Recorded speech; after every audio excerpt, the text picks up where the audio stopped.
آپ کے دور میں کراچی میں خون کی ہولی کھیلی گئی. میں ملٹری آپریشن کے بارے میں یہی کہہ سکتی ہوں کہ وہ MKM اسپیسیفک تھا کہ جو کچھ ہوا وہ غلط ہوا، ایسا نہیں ہونا چاہیے. ثابت ہو گیا کہ وہ جناب پور کے نقشے MKM سے برآمد نہیں ہوئے تھے، بلکہ وہ MKM کے نقشے پلانٹ کیے گئے تھے اور بے گناہ ایک ڈرامہ رچایا گیا تھا. جناب پور کی کوئی کہانی آپ کو پتا تھی اس سلسلے میں؟ جناب پور کی کہانی میں نے جب اخبار میں پڑھا اور پروپیگنڈا ہوا، اس کو پروپیگیٹ کیا گیا کہ جناب پور کے نقشے MKM کے قبضے سے دستیاب ہوئے ہیں اور آرمی نے کیے ہیں.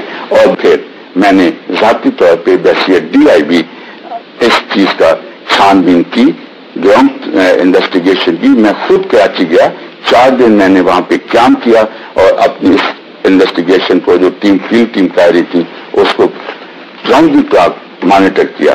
7 دن کے بعد میں اس نتیجے پہ پہنچا اور مجھے ثابت ہو گیا کہ وہ جناب پور کے نقشے MKM سے برآمد نہیں ہوئے تھے، بلکہ وہ MKM کے نقشے پلانٹ کیے گئے تھے اور بے گناہ ایک ڈرامہ رچایا گیا تھا. جی، آپ کے دور میں کراچی میں خون کی ہولی کھیلی گئی، تو یہ پرانی باتیں کیسے سیٹل ہوں گی؟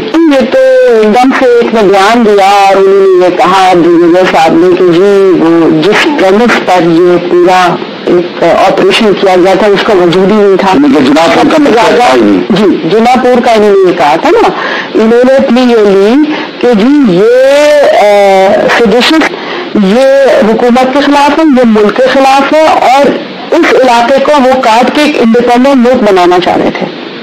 بار بار سنگاپور کی مثال دے کے ان کا یہ جناب پور بنانا چاہ رہے تھے.